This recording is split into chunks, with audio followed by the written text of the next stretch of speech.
Hey guys, your girl Monique Malabet, First Lady Realty on social media, and we're back with a brand new episode of Deals in 90 Days. And if you guys are tuning in on YouTube, you see this wonderful, magnificent lady right here with me, Marlena McWilliams. Oh, thank you for the introduction. Yes, I have a fabulous female leading lady in real estate with me right now, guys. And I'm super excited to be interviewing her today. This multi-talented woman right here, super busy. So thank you so much for joining us on the show today. Well, thank you first, Monique, for having me. I humbly accepted when Monique asked me to join her podcast.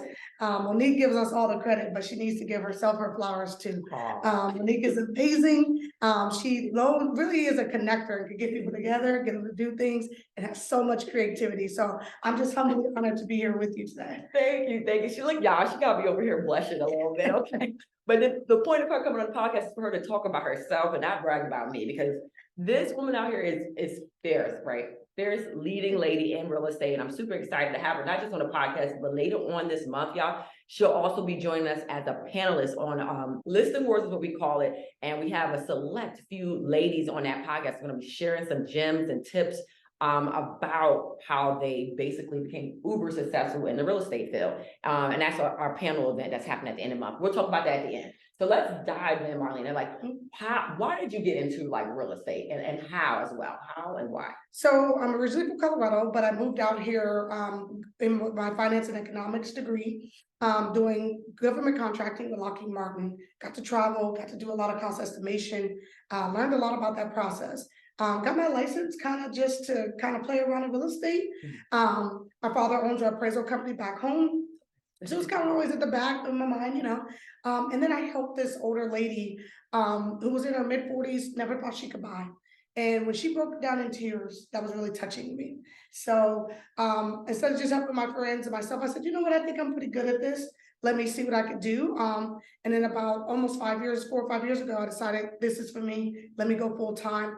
I really love the negotiation, the art of negotiation in real estate. I really love that I'm touching somebody in the consumer and helping them accomplish one of their long-term goals. So I think if you're going to get in real estate, I'm interested in it, you have to have that in your heart and mind first. So, and y'all, just to break it down real quickly about her numbers and her production, Marlena has done in the last 24 months about 75 a year, like 125. It's about 125 a year, with about 57 million. So about 25, and we're looking to do more. I'm growing a team.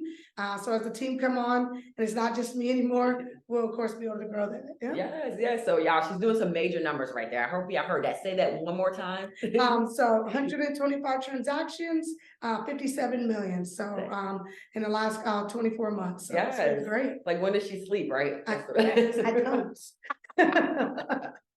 Need a little Red Bull. Red Bull gives you wings. Yes. We should get paid for that right now. So tell me, like, how did you, okay, so you said you got into the industry, but you were it sounded like you were part-time, you were a dual agent. Yes. Okay. So about like 5-6 years ago. Yeah, 5-6 years ago, I was a dual agent. I can't tell people you can do dual agency. A lot of people are afraid of it, but it has to be a certain type of person with tenacity, right? That's willing to work 2 jobs. I was working 2 jobs. Real estate is a real job. It's a real career. It does take a lot of your time. And so if you're okay and you have a position where you can kind of work from home, do that job, but also have 2 laptops. And that's literally how I was. 2 laptops doing this, answering this. And then I had flexibility where I could take clients out during the day if needed to be, and do other work. So if you're going to need to dual, you need to have some flexibility. You need to be able to have a 2 laptop type of situation. And then you still have to work in the evenings.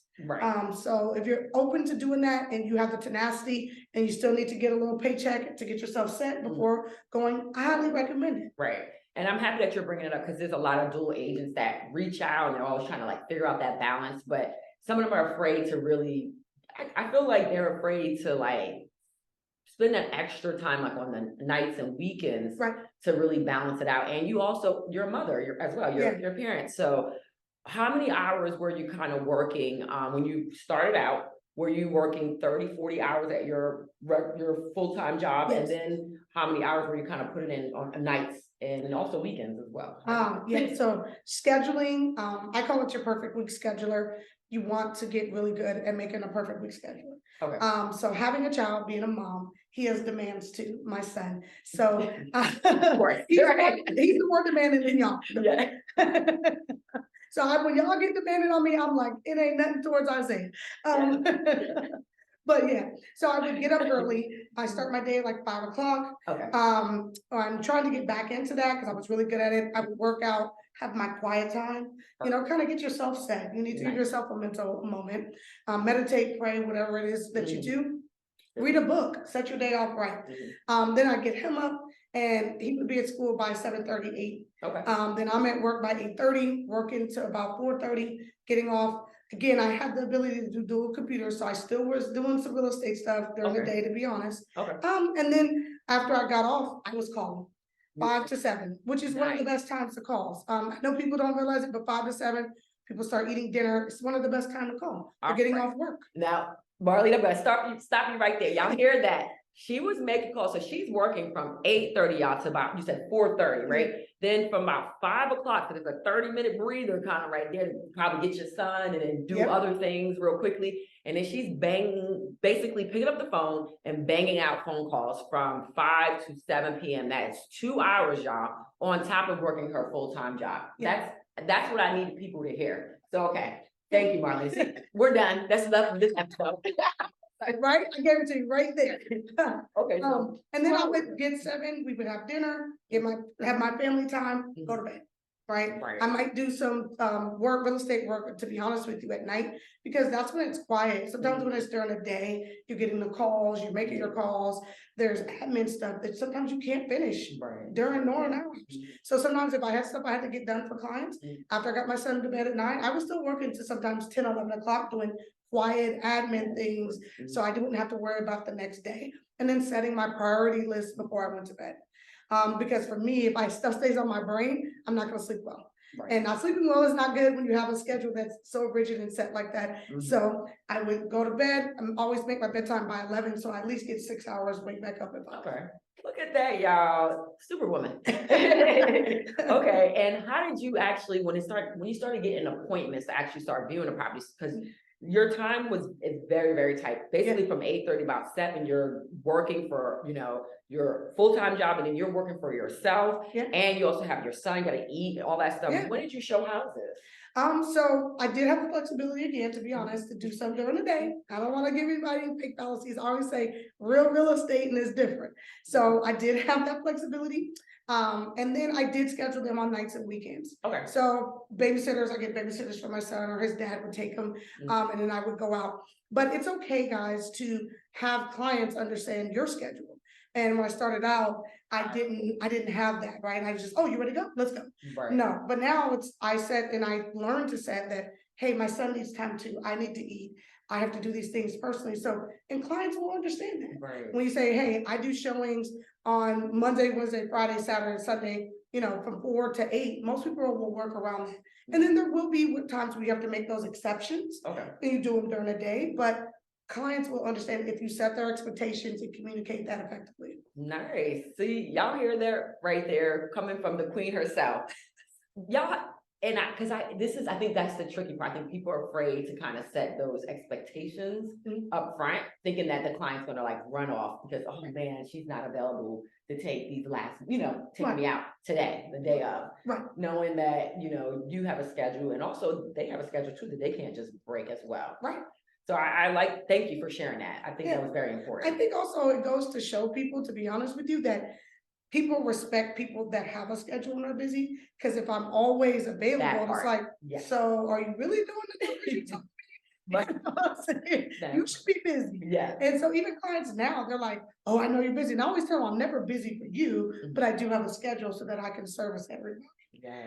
So beautiful. Just those little things that you need to tell people, and they understand, and then they actually do respect it because they know you're running your business, your real estate, like a business, and you're going to give them that high quality service when you're with them, and this is why I have a schedule. So while I'm with you, you're feeling like my number one client, and then when I go to somebody else, I need to make them feel that way too.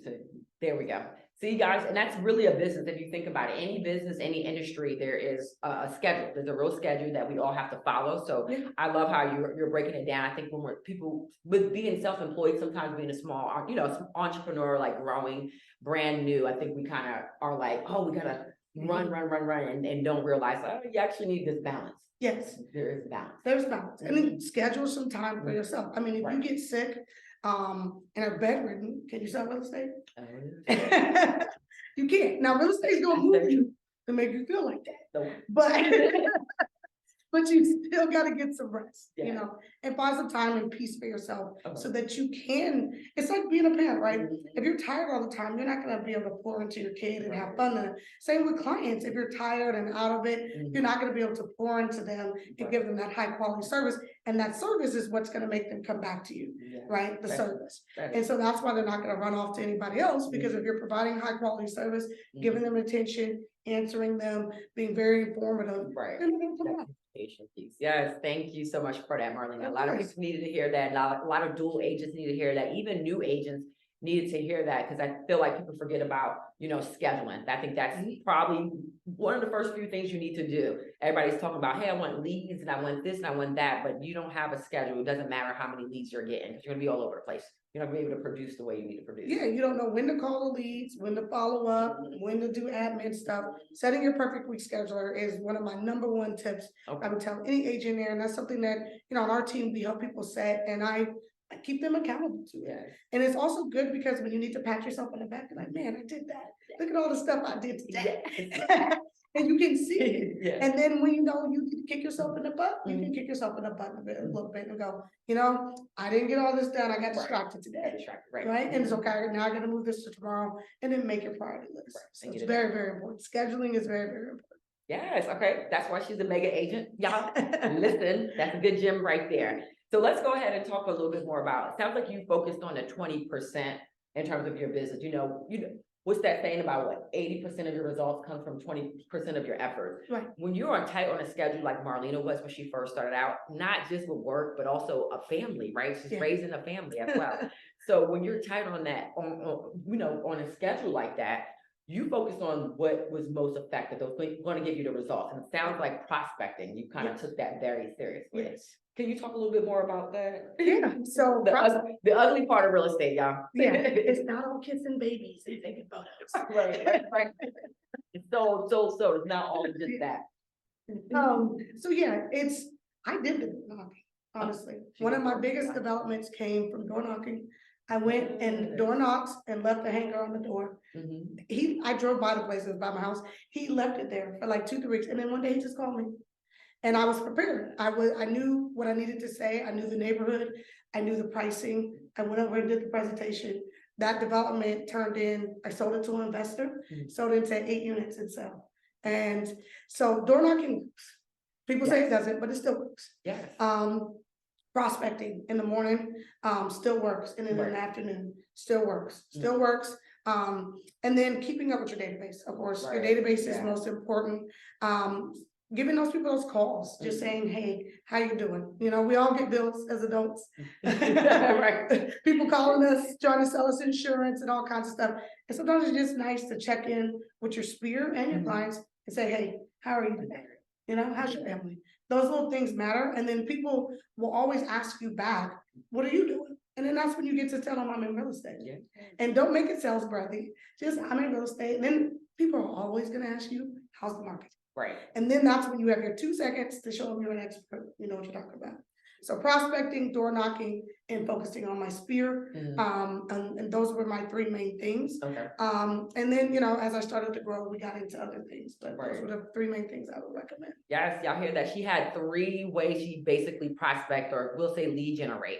So that's one thing we talk about with trainings and stuff at the office. We're always talking about what's your top 3 things. We just came from family reunion. They say you should have about 3 to 5 ways you're prospecting and generating. You should not only have just one group or focus that you're doing. Like Marlena just talked about 3 different things right there. So that's the gem right there, y'all. She's giving it to y'all. She's literally giving it to y'all. Okay. So No, I love that. I really do love, you're very focused. That's what I like that. Organized, focused. I know you have to be. Yeah. But, okay, so tell us a little bit more about your developers. Marlena has a bunch of listings with developers, y'all. Yeah. That's your baby. That's one of my biggest, and it came from door knocking. Can y'all believe it? She got developers from door knocking and saying, so tell us a little bit more about that. Like, so yeah, once I got the first developer, you know, I really focused on delivering him value. okay. I focused on making sure his staging was right, his photos are right, giving him advice on colors, on I didn't get involved in layout. Some of the developers I work with now, I do get involved in layout. When they buy the building, I get in there and say, okay, guys, look, this is what's selling in this neighborhood, and I send them that information. You want to give them a little bit more information because they can go to a bunch of agents. What's going to make you stand apart? Right. So then I got that, so that he bragged about me to other people, getting somebody to say your name and other things. And so then as that happened and went around, when it made my presentations to developers easy, because they saw I had a building I could sell folks, you know, talk about that I sold and what I offered. And then I came up with an offering package. For whoever you're talking to, you have to have an offering package of what you provide, what makes you unique. So I have that. We built that on our team. So when I go, that package is ready. I know it like the back of my hand with the freckles, and I can go in there and pitch it. Now, hopefully my offering package is something that you're looking for. And 9 times out of 10 with developers, they do. And the reason why I understand that is because I developed myself. So I took myself out of it and said, you know, if I wasn't an agent, just a developer, what would I want? And what is important to me? And that's how I developed my development package. And it works because I know on the other side what I need when I flip a property from an agent to help me get it sold and what's important. So I definitely say develop different packages for buyers, sellers, developers, and have that package ready. So that when the door comes, the opportunity comes knocking, that's what luck is when preparation meets opportunity. It's one of my favorite quotes. Yes, so. yes, I love it. Exactly. So she's right about that, because at the end of the day, you stay ready so you don't have to get ready. Okay, that's my favorite quote too. That's one of my both new school. And also like that luck, that what she's just speaking about, that quote, as we know, it's super famous quote also as well. It also comes with taking action. So you're going to start getting lucky the more actions you're taking, because Marlena is door knocking. She was also making calls, prospecting to her sphere, her base, the people that she already knew and trusted. And then she wasn't afraid to, take risk as well. I love what you're talking about. I think you also told me a little offline, y'all, you have a background as well in construction or. So that's a little story. So I'll keep it short. My first deal that I tried to do in construction, I ran into some bad people. And I think anybody that does construction has a construction story. Yeah. So mine paid a Harvard education. Y'all kind of know what that means, dollar bills. But I wanted to make sure the investors that trusted me with their funds got paid back. Okay. So I did that, learned a hard lesson, but that hard lesson made me go get better at a craft. Right. So that's why I call it my Harvard education, because had I made that quick money, I would have just kept trying to make quick money. Right. It slowed me down and it made me want to go get my my GC license. So I have a GC license and learned about construction, networked with that. I saw you post the other day, and I'm actually a part of the National Association of Women in Construction. Yes. And the DC chapter, I joined that. And so, so I got in construction. From that deal, still burns me. A good learning lesson. You wouldn't be, like they said, you wouldn't be. So, I was watching this one thing real quickly. The other day I was watching this one thing. Somebody was like on Instagram, they were like, they were talking about where people were at different times of their life. And they talked about how Oprah got fired. Oh, yeah. And it was like, the biggest mistake was that the company made a mistake, they fired her. They said, he was like, no. Right. Oprah couldn't be Oprah. Right. He was like, no, like she wasn't Oprah then until she got fired. Right. She became Oprah. So that way. So I love what you're saying. Like you will not be where you're at, especially working with these developer clients that you have, because she has a ton of listings with developers, guys. Come by.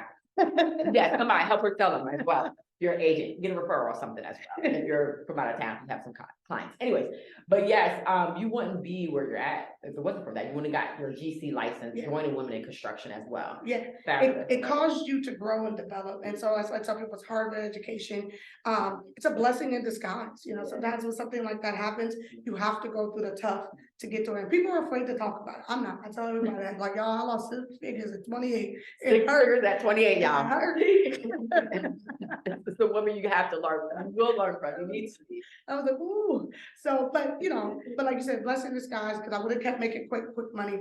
Made me go learn the craft, made me go know so that when I go on site, now I can talk the lingo, makes me a better realtor because I keep that realtor hat on. I'm not your general manager in construction, but it makes me better at speaking to clients of what I see in the house sometimes. So they feel more protected as well. But yeah, I love construction. I love seeing things that I built, driving by the house, like, oh, I see the family. Like one of the first houses I did it's been sold and this family follows me. And they went to my next one I just did last year. And they emailed me, Marlena, do you have something else coming up? So people start to learn your style and they kind of follow you, which is amazing. So love construction. I definitely encourage people to investigate it or find somebody maybe to partner with to do it. It's not rocket science, but it is tough. And my favorite quote is, there is con in contracting. So just be very wary, get your contracts in order, have a lawyer look them over, make sure you understand your financials, and dive into that. And don't be afraid. There's always going to be another deal. So if the numbers don't make sense, pass it. Okay. I tell people you submit on 10, you probably win one, and that's the one you're supposed to do. Nice. Don't try to rush it. Okay. Rush it. Excuse me. No, I love it. You see this lady, and she's a woman doing this because, you know, we're just in time for Women's History Month. Yeah. And there are more and more women getting into construction, in the construction industry in general. So, and you guys have a fierce lady right here, a leading lady right here that's in that world, real estate world and construction world. We know it merges together, but you don't see women that have the, you know, the licenses and everything that you have. So it's powerful. So she's knocking down doors as well, y'all. Okay. Fine. Try and get us in there, ladies. Yes, breaking these disparities. Right. and man, I wish I had the data and statistics because of course it's about 69% of realtors are women. So you know, yeah, it's a high number. And in construction, I don't have the data, but I know those numbers have increased heavily. And they also said women in construction, the pay gap is probably one of the few industries where the pay gap is very, very small between men and women. It's almost like women make almost 90% or more, I think even higher, as much as men. That's good. So the construction industry for women is a great industry to be in, money-wise, because it's not as many disparities. Yeah, it's not as many disparities. It's improved greatly. So that's awesome. Man, I didn't know that.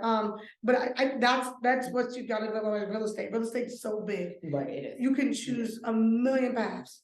Find what fits you and be okay to be like, you know what, buying and selling may not be for me, but maybe construction or public speaking or training. There's so many things you can do in real estate. Right, architect, so many. The world is huge, enormous in our industry. Development, you know, commercial, so many different worlds. So that's what I love about our industry. I do too. And there's never a dull moment. It's never.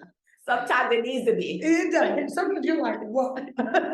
But you know what's exciting about it is that you never. You always have something new. Yeah, no one deal is the same. You're like, I just sold a house in that same neighborhood, same price. Why is this so different? Right. Like, and that's the truth. Every single deal, I'm like, this should be easy. Like, I've done this 1,000 times, but you haven't. No. Different people, different personalities, different situations. 1,000%. And real estate is so humbling because coming from government contracting, you realize you don't control anything.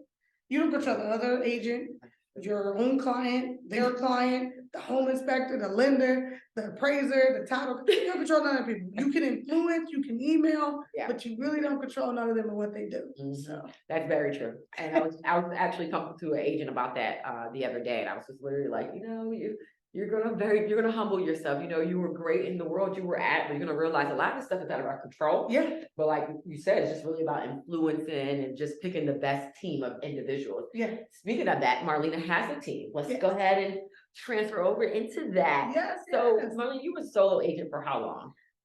Solo agent for a long time because I was part-time.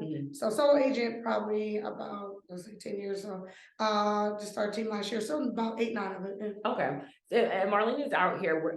Me and you had conversations. I know she could have kept pretty much going on her own. She was doing a ton of deals and transactions by herself. Yeah. And I know you said, I know, from our conversations, like it's time to go ahead and transition over and build out a team. Yeah. Like, why? And also, there's not a lot of women as well that have these mega teams as well, doing the numbers that you're doing. So why? Sorry, y'all.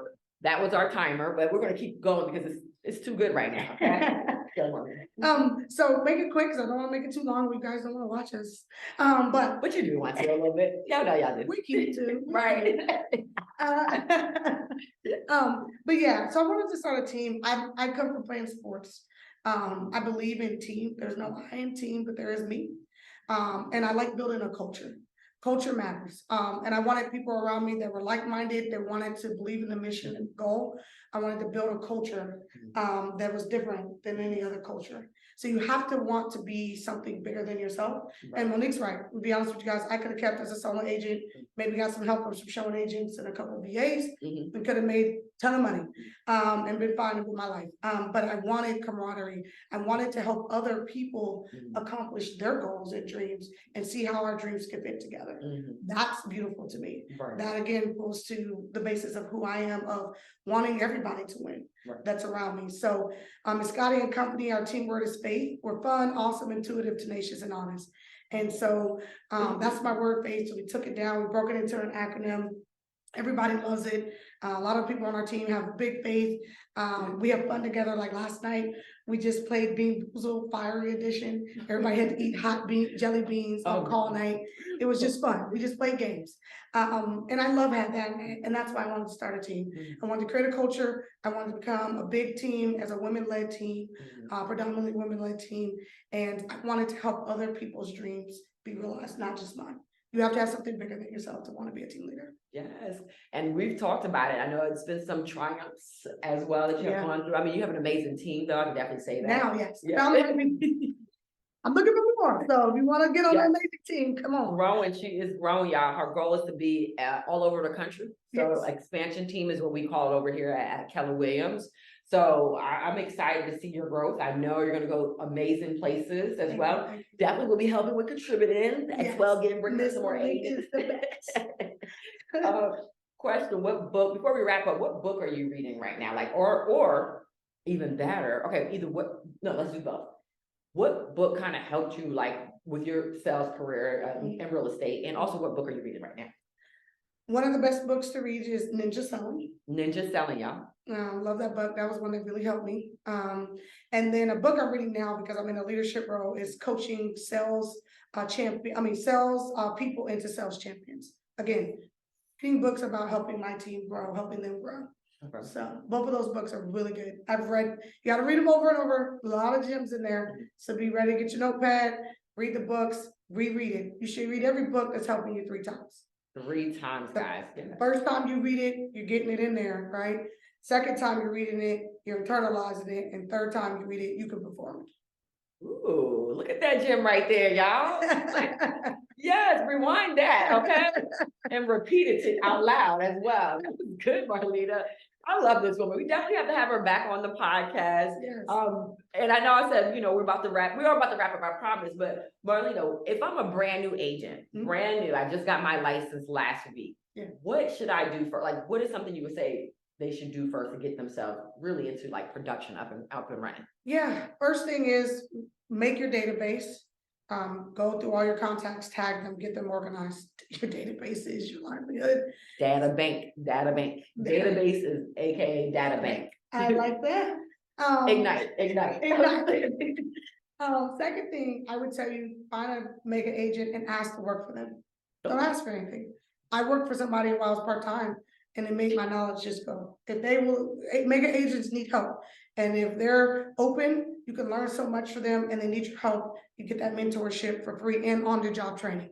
And then the third thing I would say is, once you get your database organized, you find an agent to mentor you, a mega agent that you're doing work for them, but you're getting that mentorship, you're learning real estate.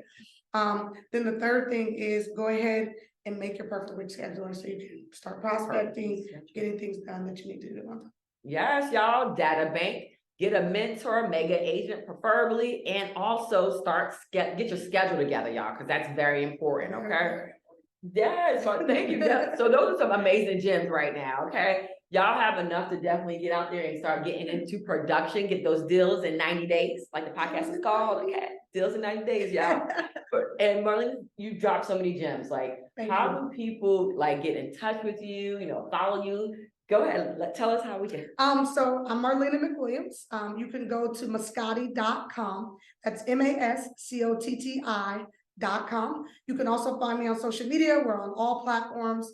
Mascotti Co. because we're Mascotti and Company. So Mascotti Co. or Marlena the Realtor. It's on all platforms: Facebook, Instagram, Twitter, we're everywhere, y'all. So thank you so much, Monique, for having me on here. I hope to hear from many of you. I will be posting this, and I'm looking for all the other people that are going to see it. Yes, listen, she's a coach and mentor as well. She's looking to grow her team. So come on, y'all, get on Superwoman right here, a team, leading lady in real estate. Thank you so much for being on the podcast for this month, especially for Women's History Month. Yeah. I truly appreciate it. And y'all, again, we have our panel coming up as well. Super excited. Listing wars. We have fierce ladies. It's about 4 of them. And myself, I'm just honored to be a part of the conversation. I'm going to be interviewing them the same way I'm interviewing Marlena right now. I'm going to dig a little deeper down.